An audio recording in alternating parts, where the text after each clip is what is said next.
मेरा कॉलेज ख़त्म हुए 4 साल हो चुके थे। माँ और मेरे पिताजी मेरी शादी के लिए लड़के भी देख रहे थे, पर अचानक मेरे इकलौते भाई की एक्सीडेंट से मृत्यु हो गई। मेरे भैया की शादी को भी अभी 3 साल हो चुके थे। इस तरह अचानक दुखद घटना ने हम सभी को तोड़ दिया। वक्त भले ही हर तरह के घाव भर देता है, पर उसके निशान जीते जी हमेशा रहते हैं। भाभी बिल्कुल जवान थी। मेरे माता पिता ने उनसे फिर से शादी करने को कहा। भला पूरी ज़िंदगी ऐसे कैसे अकेली निकालेगी। इसीलिए उन्होंने भाभी की शादी के लिए उनके माता पिता से बात की। उनके माता पिता हमारे घर आकर भाभी को ले गए। मुझे भी लगा कि लड़के देखने के लिए अब नखरे नहीं दिखाने चाहिए, एक सीधे साधे लड़के से शादी कर लेनी चाहिए। मेरी सगाई पक्की हो चुकी थी। इसी खुशी में भाभी को भी आमंत्रित किया था। वह 15-20 दिन के लिए आई थी, पर जब वह हमारे घर आई तो पूरे सफ़ेद लिबास में। उनके चेहरे से मानो नूर टपक रहा था। मम्मी पापा भी देख उन्हें कहने लगे, मधु, ये क्या पहन कर आई हो? हमने तुम्हें कभी ऐसा नहीं रखा। तुम्हें रंगीन कपड़े और श्रृंगार करने से भी नहीं रोका, और ऐसे सफ़ेद कपड़े। जाओ अपने कपड़े बदल कर आओ। इस बार भाभी कुछ बदली बदली सी थी। कहने लगी, मम्मी पापा जी, मैं अपने पीहर नहीं जाऊंगी, मैं अब यहीं रहूंगी हमेशा। उनकी ये बात सुन सचमुच मुझे तो अच्छा लगा। यह सोच कर कि अच्छा है मेरी ससुराल जाने के बाद माँ पिताजी अकेले नहीं रहेंगे। इस बुढ़ापे में भाभी उनकी सेवा करेगी। पर बाद में भाभी का क्या होगा, इस विचार को नज़रअंदाज कर रही थी। सगाई वाले दिन सफ़ेद कपड़े पहन सभी मेहमानों की आवाभगत करने लगी। माँ भाभी के पास जाकर कहने लगी, मधु, जब यहीं रहना चाहती हो तो अपना हुलिया सुधारो। बहू नहीं, हमारी बेटी बनकर रहो। वहाँ बहुत सारे मेहमान हैं, अच्छे अच्छे लड़के भी आए हैं। यदि कोई लड़का तुम्हें पसंद आए तो हमें बता देना, हम उसी से तुम्हारी शादी करवा देंगे। पर वहीं पास में खड़े भाभी के पिताजी को गुस्सा आ गया। कहने लगे, ये क्या उल्टी सीधी पट्टी पढ़ा रहे हो? विधवा है, सज धज कर कैसे रह सकती है? कुछ शर्म है आपको?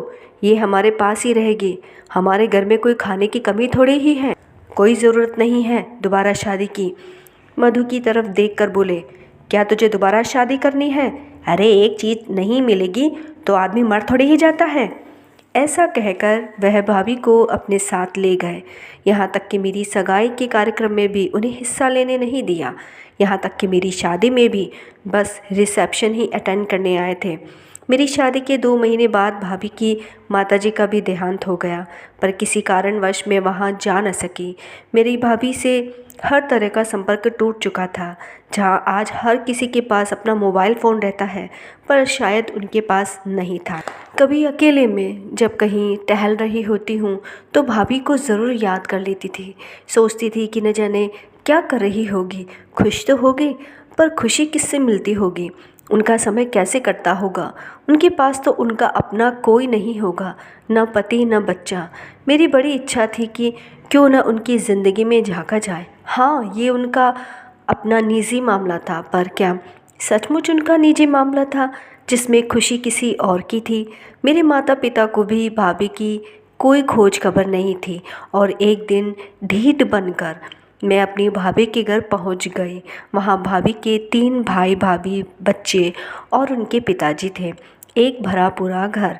मेरी अच्छे से मेहमान नवाजी करी। भाभी के पिताजी ने पूछा, तो तुम बस से जाने वाली हो या ट्रेन से? मैं उनके इस सवाल का जवाब ही नहीं दे पाई और उन्हें एकटक देखती रही। अरे बुरा मत मानना, रात का समय एक औरत जात के लिए सफ़र करना अच्छा नहीं होता है, इसीलिए कह रहा था। मैंने भी कह दिया कि मैं तो अभी 2-4 दिन यहीं रहूँगी। भाभी की बहुत याद आ रही थी। मेरी बात सुन सभी के चेहरे मुस्कान गायब हो गई, पर मेरी समझ नहीं आ रहा था कि मैंने ऐसा क्या कह दिया। मेहमान ही तो हूँ, 2-4 दिन में लौट जाऊँगी। मुझे भाभी एक छोटे से कमरे में लेकर गए, और जैसे ही जाने लगी तो मैंने भाभी से कहा, भाभी, आपसे ही तो मिलने आई हूँ, आप मुझे छोड़कर जा रहे हैं?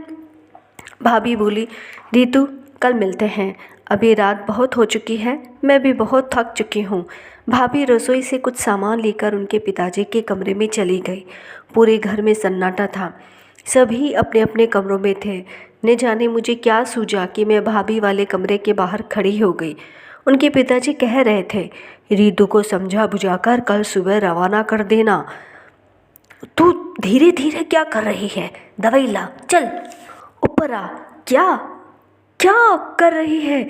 ऐसे कैसे हाथ चला रही है? उनकी ऐसी बातों से मुझे भाभी पर कुछ गलत होने का शक हुआ। क्या सचमुच घोर कलयुग आ गया है? हे भगवान! मैंने उत्सुकतावश धीरे से गेट खोला तो जो देखा तो मेरे होश ही उड़ गए। घड़ी में लगभग 1 बज चुके थे। वह अपने पिता के पैर दबा रही थी। भाभी की आंखों में नींद के झोंके थे। उनके पिताजी बस बड़बड़ा रहे थे। ऐसे कैसे कोई अपनी बेटी से काम करवा सकता है? ये काम तो उन्हें अपने बेटों से करवाना चाहिए था। मैं चुपचाप अपने कमरे में आ गई। सुबह लगभग 5 बजे थे। कुछ शोर सुन उठी तो उनके पिताजी मधु भाभी पर चिल्ला रहे थे। चाय के लिए 1 सेकंड की देरी भी बर्दाश्त नहीं हो रही थी। घर भर का सारा काम सिर्फ उनके कंधों पर था। मधु भाभी के भैया भाभी का नाश्ता, उनके बच्चों का टिफ़िन, झाड़ू पोछा, बर्तन, सभी कुछ उनके सिर पर था। ऊपर से उनके पिताजी का लगातार टर टर करना। क्या ये 2 रोटी की कीमत चुका रही थी? सभी अपनी अपनी ज़िंदगी जी रहे थे। पत्नी, पति, उनके बच्चे, उनका भविष्य था। उनके पिता के आधे पैर तो शमशान में लटके थे। ऊपर से अपना फालतू का ज्ञान कि भाभी को फिर से शादी नहीं करनी चाहिए। हाँ, ऐसा फोकट का नौकर कहाँ मिलेगा? पर यह तो पाप है। शायद भाभी के लिए सारे रास्ते यहीं से बंद हो चुके थे। इस 4 दीवारी के काम से कैद हो चुकी थी। मेरे लिए चाय लाई पर बात करने की फुर्सत नहीं थी। लगभग 9 बजे मेरे पास आई नाश्ता लेकर।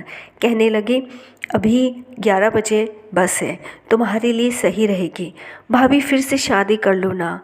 मैंने उनका हाथ पकड़कर कहा तो उन्होंने जवाब दिया, देख रही हो ना मैं कितनी व्यस्त रहती हूँ और तुम शादी की बात करती हो। मैंने कहा, पीहर हो चाहे ससुराल हो, बेटी हो या बहू है, सभी के प्रति हमारे भी कुछ कर्तव्य होती है। यदि वो किसी कारण से अकेली हो जाए तो उस पर अधिकार जताने लगते हैं। आप पर सिर्फ अधिकार जताया जा रहा है, आपकी खुशी का गला घोटा जा रहा है। यहाँ सिर्फ ये लोग अपना आज देख रहे हैं, अपना कल देख रहे हैं। आपके कल से किसी को कोई लेना देना नहीं, खुद आपको भी नहीं है।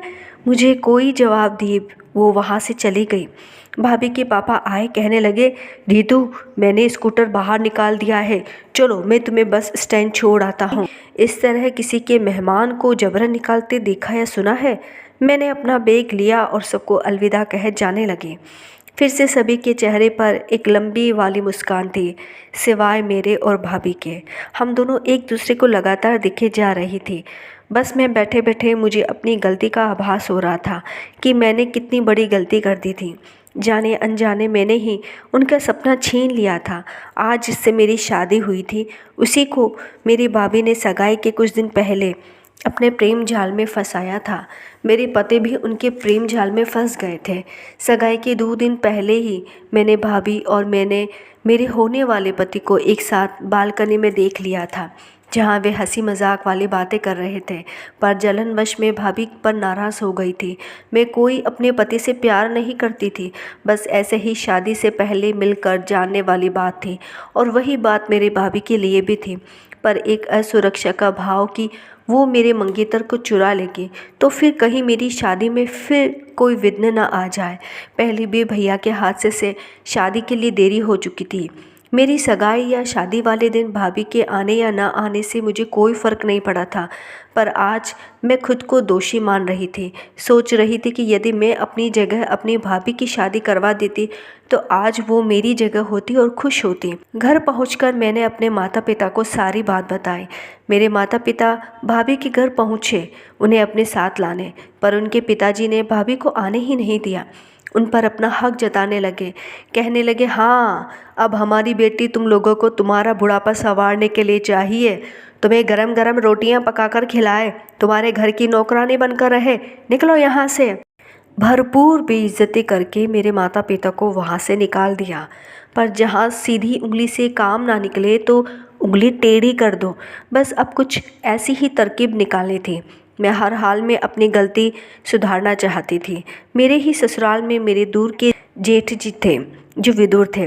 बड़े ही नेक, सुंदर और समझदार इंसान थे और भाभी से सिर्फ 1 साल बड़े थे। सच कहूँ तो मेरे पति से लाख गुना अच्छे। मैंने उनसे भाभी के बारे में सारी बात कह सुनाई। उन्हें भी भाभी बहुत पसंद आ गई थी और वह भी उन्हें देखे बिना ही शादी करने को तैयार थे। एक दिन मैं फिर मौका पाकर भाभी के घर पहुंच गई। शॉपिंग करवाने के बहाने उन्हें घर से निकाल लाए और मेरे दूर के जेठ से उनकी मुलाकात करवा दी। दोनों ने काफ़ी देर एकांत में बातें की। जब मैं उन्हें उनके घर छोड़ने लगी तो उनके चेहरे से उदासी के बादल छट चुके थे, चेहरे पर चमक आ गई थी। मैंने पूछा, उनसे शादी करोगी? भाभी ने तब भी जवाब दिया, मेरे पापा मेरी शादी नहीं करने देंगे।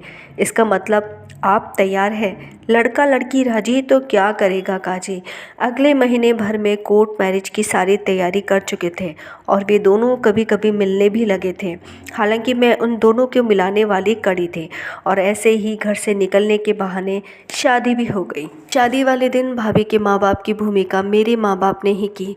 मेरी माँ ने कहा, मधु तुम चिंता मत करना बेटा, जो तुम्हारा ससुराल था वो अब से तुम्हारा पीहर है। मधु भाभी ने अपने पिता और भाइयों को अपनी शादी की सूचना फ़ोन पर ही दी। उन्हें बड़ा दुख हुआ कि फोकट का नौकर उनके हाथ से छीन चुका था। शादी के बाद जितने भी पीहर पक्ष की ओर से होने वाली परंपराओं को मेरे माता पिता ने बड़े ही प्यार से निभाया। आज मेरा बड़ा भाई नहीं था, पर आज उनकी कमी मेरी भाभी ने मेरी बड़ी बहन के रूप में की। मैं आज बहुत खुश हूँ कि मैंने अपनी गलती और गलतफहमी सुधार दी, फिर से उनका घर बसाकर। आज भाभी का खूबसूरत परिवार है, बच्चे हैं। यदि आप भी अकेली हैं तो शादी ज़रूर कर लेना, क्योंकि यहाँ हर कोई 2 रोटी के बदले आपसे कीमत ज़रूर वसूलेगा, चाहे वो आपका अपना ही क्यों ना हो।